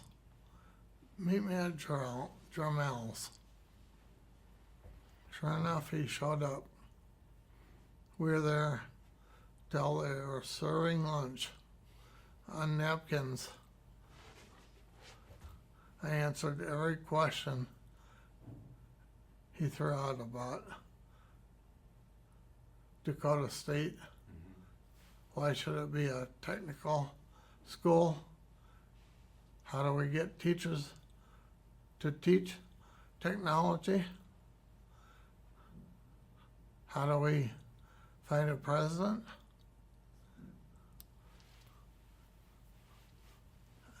Went through every one of those issues. And so I called the next day. He called, I think it was Richard McCrofton at Citibank, New York. Told him he needed a college president that would turn out technical students that could work at Citibank. McCrofton found the president. Yeah. And the rest is kind of history. Yeah.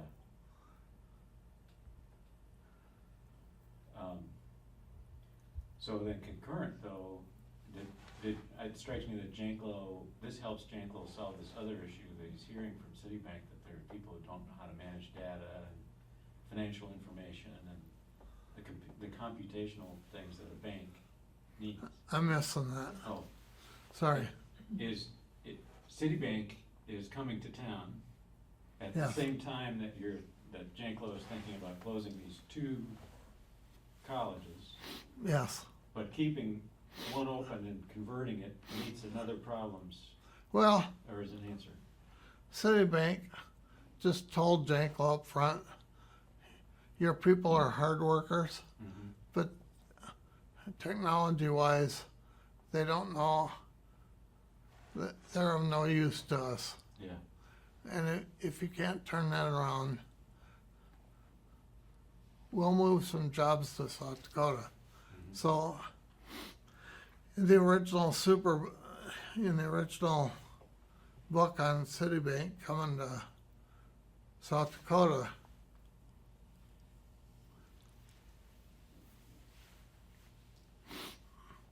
Doug Hayek messes a part of how they really came because of Janklow's promise to get them technology. And he called me to the Ramkota,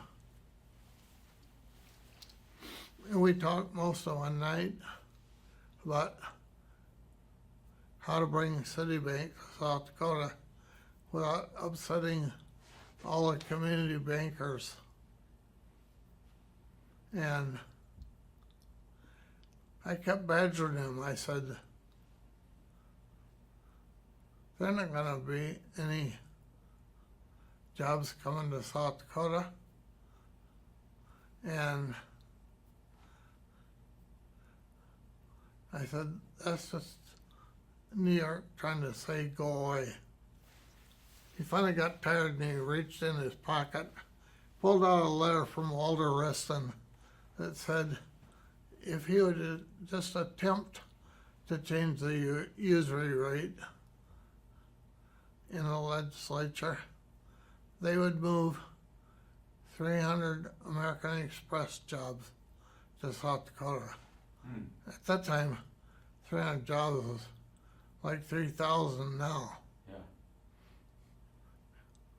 So he had covered his tracks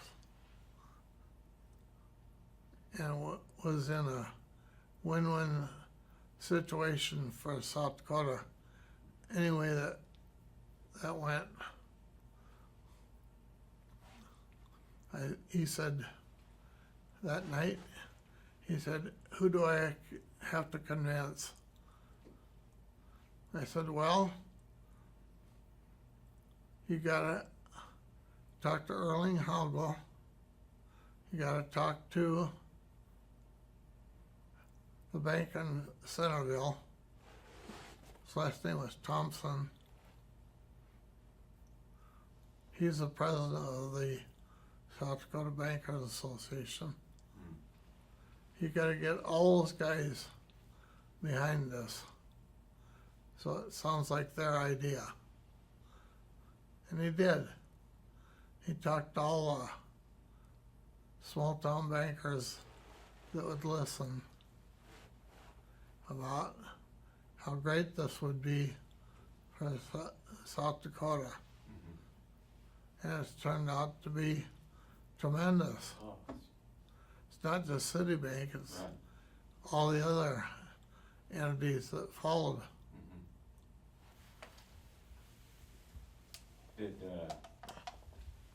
Pardon? So then a few months later, when Citibank arrives and there's not enough staff that knows how to manage the computers and all that, is that months later, or how much later is Citibank complaining about the workforce not knowing how to manage the information? Oh, this all happened in about a 2 to 3 month period. Okay. Yeah. When did the first president arrive then? Did Citibank send somebody? I don't know that. Okay. Were there bills to get through the legislature was there legislation that needed to be Yes. the usury law? Yeah, Yeah. he had briefed the legislature. Okay. In fact, he had them over the mansion. They got a free breakfast. Uh-huh. And were the Bankers Association people there, Yes, and they lobbied the legislature? they stood up and said that they were supportive of the bill. Did anybody oppose it? Oh yeah, Who came out and against it? there's some opposition, but I don't remember who. It's like toward the end of his second term, we drove into Madison one day, and he said,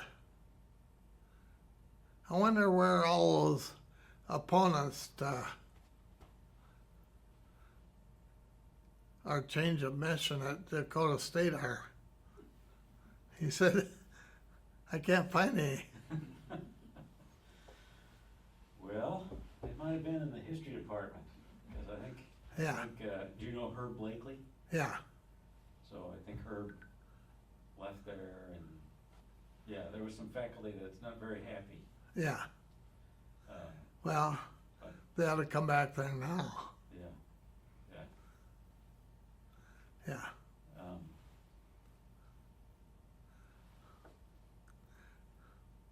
So I did a book for the bicentennial on the governors of South Dakota. I'd have to rank being unbiased.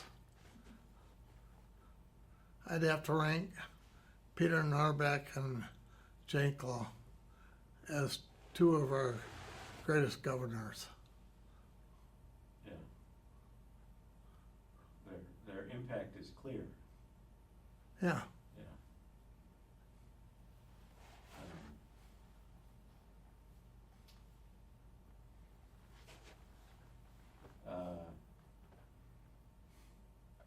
How did, let's see. Well, what else would you like to share about Governor Janklow's time in his first 8 years?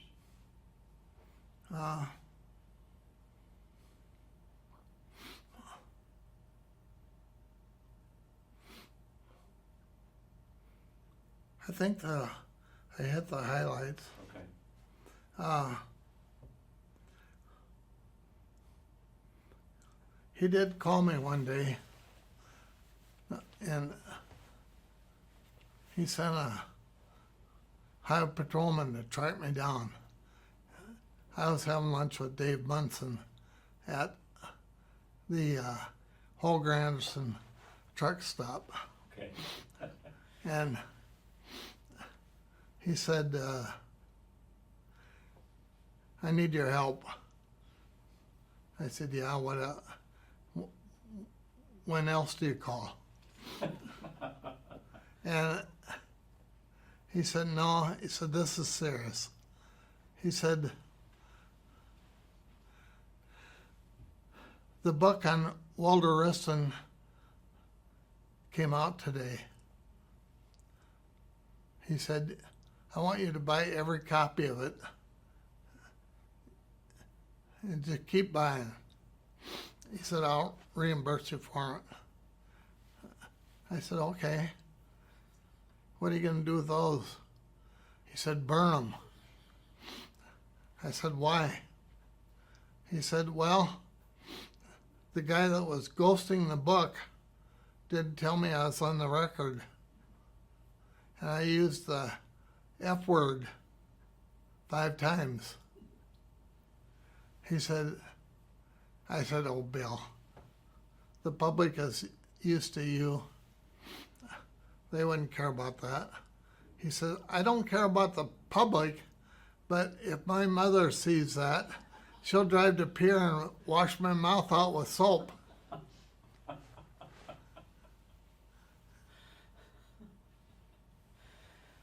So if there was one person he was afraid of, it was Mom. It's the only person he's afraid of. Yeah. She lived to be 107. Wow. she remained in Flandreau? Except he got a call one day in his second term as governor from the embassy, or the State Department. They said, "Do you know your mother is in," they mentioned some country in Africa. Yeah, she told me she was going. She said she's going to be a medical missionary. And she loaded up all the supplies she could get her hands on at the nursing home. They said, yeah, and when she got here, she didn't go where our embassy suggested. She bought a motorcycle and headed up into the hills. I said, yeah, that'd be my mom.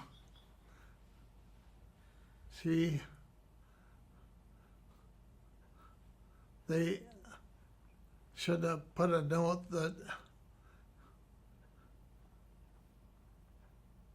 they're in charge of a 70-year-old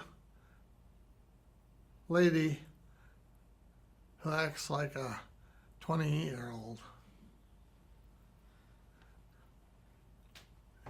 And she served as a medical missionary,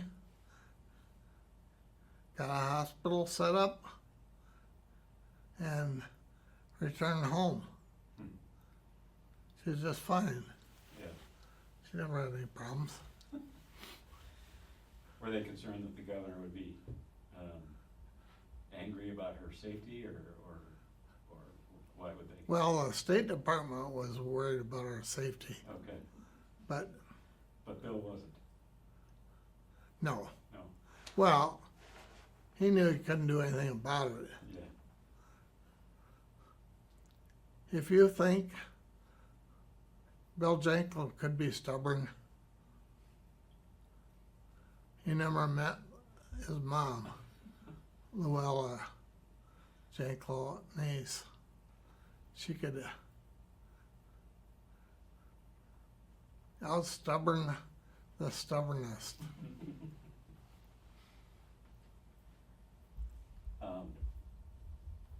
Did you have any, so when Mickelson comes into office, then did you work with him at all on any projects, or? No. Okay. Did you, and then when Janklow decides to run against Miller, were you involved in that campaign? Yes, Okay. very much so. Were you the campaign director, or Well, Janklow was probably his own campaign? Janklow's campaigns were more of a movement than being anything that was organized. Okay. But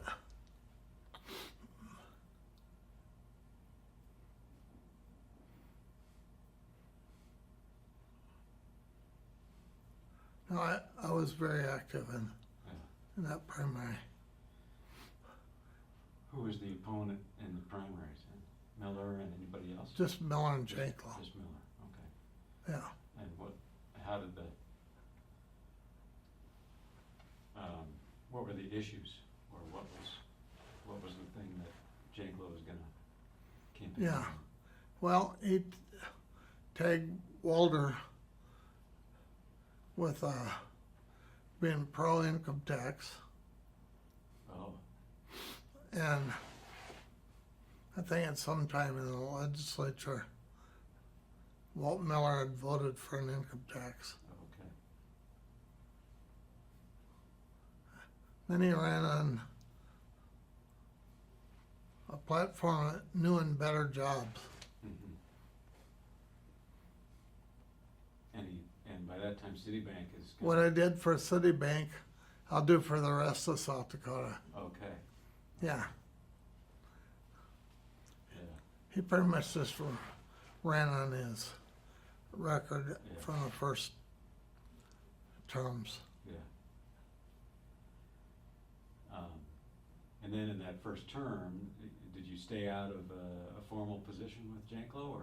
Yes. Okay. And so he could call you up and bounce ideas off you, Yep. and you kept your own Yes, freedom sir. of movement? Yeah. What were the issues then in that third term for Janklow?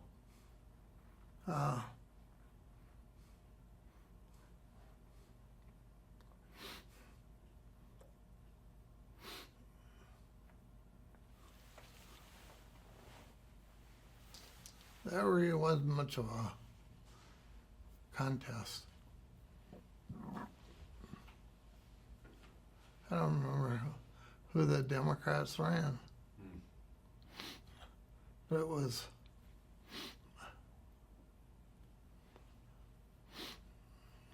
he rolled up some big margins. Yeah. In '94. Yeah. Yeah.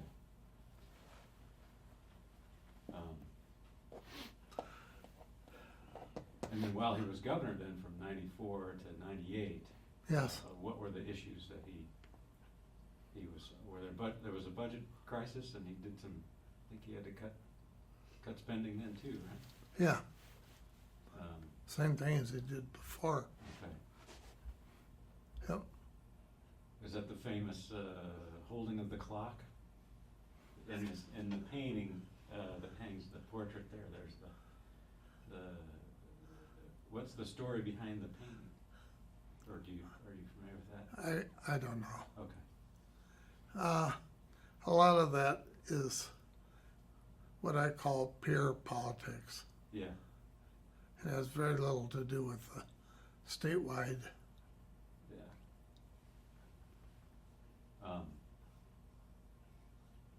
You mentioned Norbeck and Janklow. It strikes me that they both have a either declared or undeclared populist streak. Yeah. Would you say that South Dakotans, clearly there's a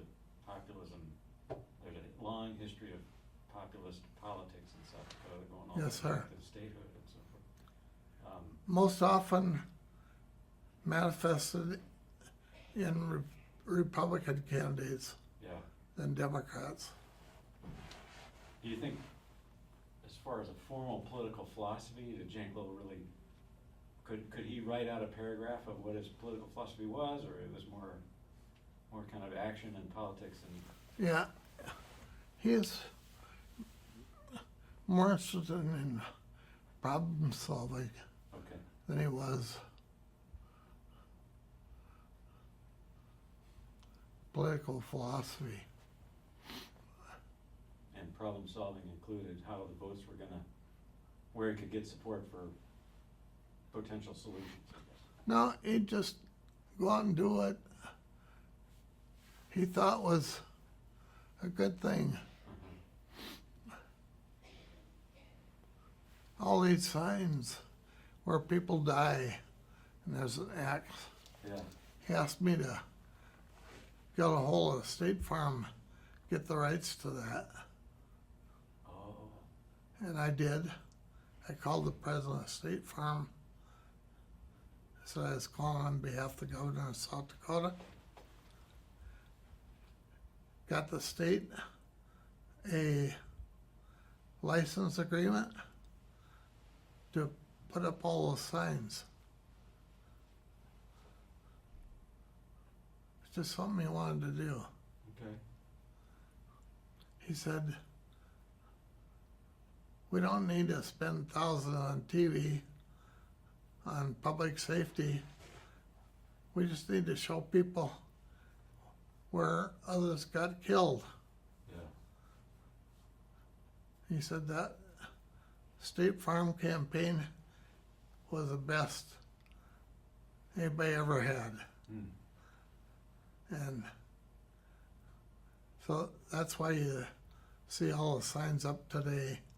They're just the red X. Right. I'm sorry, just the X. Yeah. Yeah. Yeah. Well, my son's a high school driver. Yeah. He commented on those signs just the other day. We were driving Yeah. around, and he made a Yeah. comment about those signs and how that has registered with him. And that's Right. exactly the audience, right? Yeah. Yeah. But he did a lot of things like that. Yeah. You had mentioned the irrigation project with the Nixon White House and getting that through. Certainly a lot of the dam projects on the river in the 40s and 50s and so.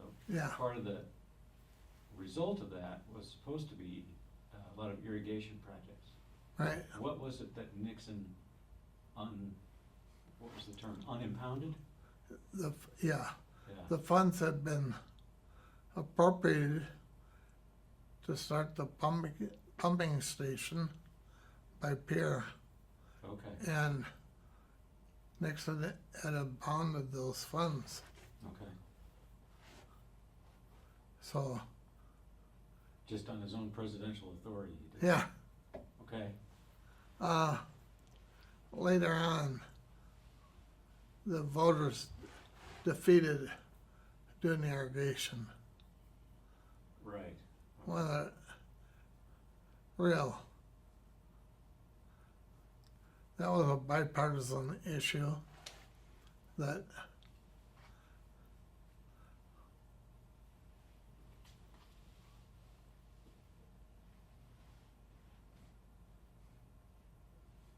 now, last year when it was so dry, you couldn't find people that were against irrigation. Right. Yeah. Do you ever see a future where that might happen?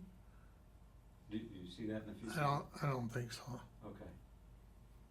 What's become of those funds?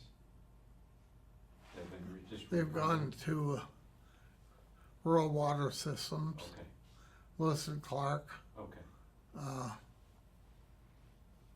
all the pipelines yeah, for drinking water. okay.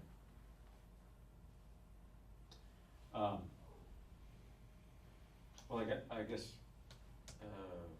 I wanted to know your views of where were you when you heard of Janklow's motorcycle accident? Or that accident on him? I was at our cabin at Lake Madison. Okay. And you get a phone call that he'd been in that wreck or? No. I went to his house the next morning, Mhm. and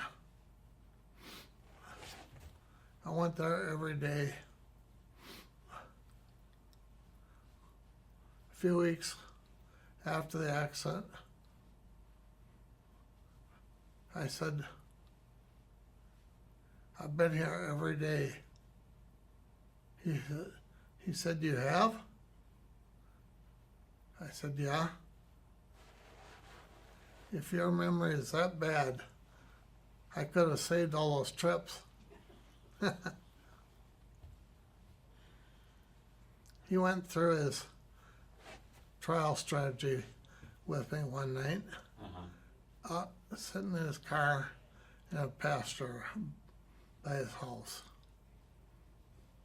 I told him he had picked the wrong attorney and the wrong strategy.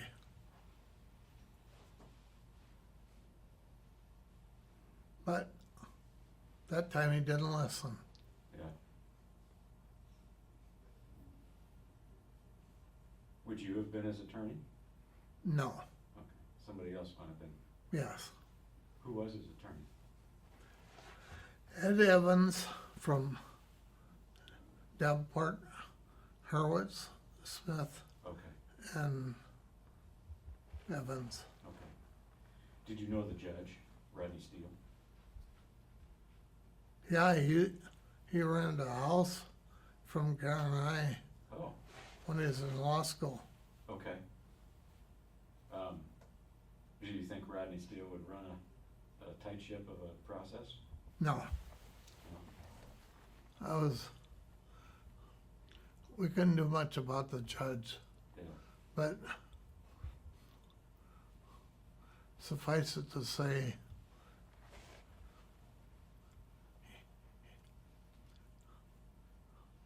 well,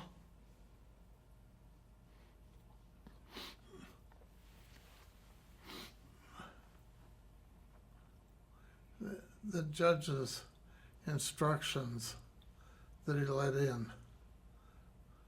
were all appealable. Okay. But Janklow said, no, I'm just gonna do my 30 days and be done with it. Yeah. So did he resign before he was convicted, or was it after? Yes, he did. Okay, okay. And then was there did he then focus on the trial and his own issues, or did he try to line up somebody to run in his place for the House seat? Or did he? No, he left politics at that point. Okay,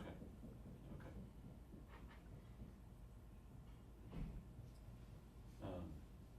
He was more interested in his archives until he got brain cancer. Yeah. And he got cancer in about 4 years later, or 5 years later? Yeah, Okay. about that. And then, Karen and I were having dinner at IHOP, and he called, told me about his diagnosis. I told him, if anybody can beat it, you can.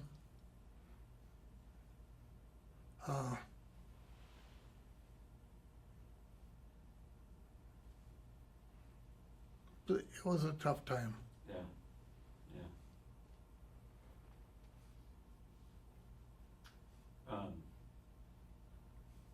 So what was the last campaign that you were actively involved in then?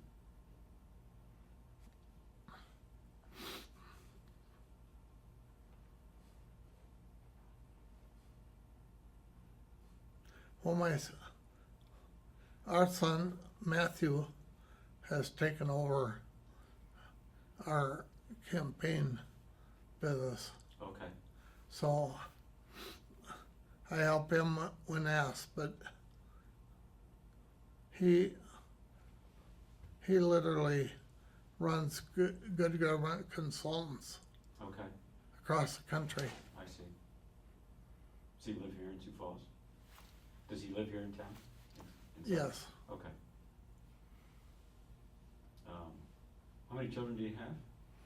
4 homemade, and then we had over 70 foster kids. I forgot about that. So Yeah. that's a whole nother conversation. Yeah. Holy smoke.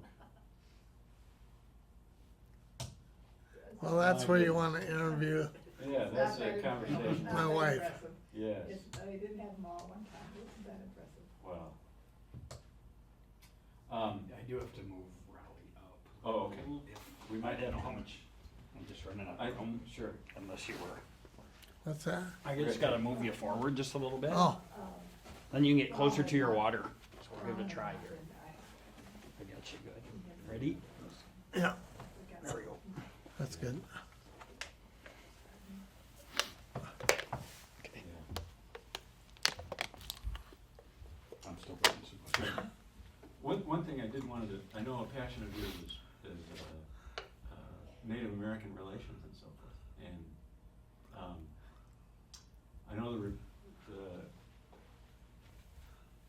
Eisenhower is I Like Ike, all of that. Yeah.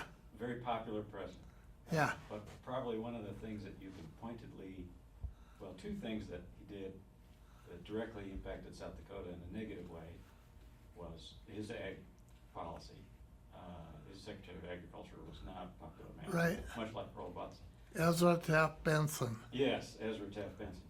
But then also his Native American policy with the termination of tribal lands and so forth. Yes, sir. And Nixon tried to work to reverse a lot of that. Self-determination. Self-determination. Right. Look, I guess maybe from the long line of all of your time and experience in politics and with where we are with state and federal relations with tribal governments and so forth, and I mean the Republican Party has with Calvin Coolidge and signing the Yeah, 1924 Indian Voting Rights Act, right. with Ben Reifel, with his activities in civil rights, Yeah. particularly for Native Americans. Governor Mickelson and his reconciliation and so forth. It always seems to be not either going backwards or just not meeting the task. Right. Um, Well, what do you think of that issue? there's a lot of political scientists feel that if the federal bureaucracies are allowed to run the same amount of time as the Native American have been under jurisdiction of the federal government, that's all those bureaucracies will turn out. The BIA has a policy of every outstanding Native American they can find, they hire, which is a good thing, but it's also a bad thing. It takes away almost all the leadership. Yeah.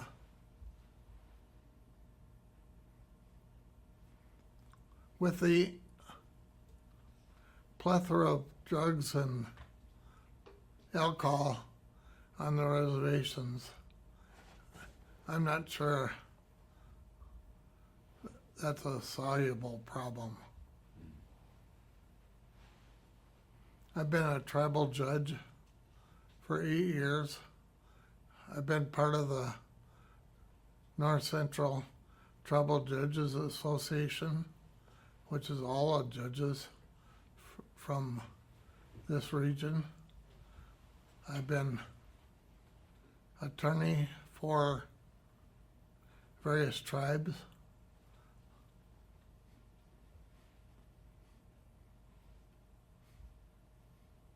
If somebody's got a solution, I have yet to hear it, Okay.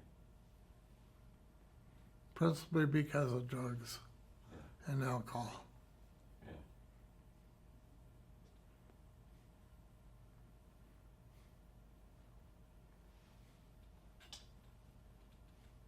Well, you have any? Did we miss anything? Anything else you want to cover? Oh, a whole lot. Well, lots, yeah. I think we could do 4 or 5 of these. I do believe. Blondie knows. Blondie knows, yeah. 4 or 5 with Blondie as well. No, I don't have his memory. Yeah, Mm-mm. yeah, I think for today that's yeah. probably plenty.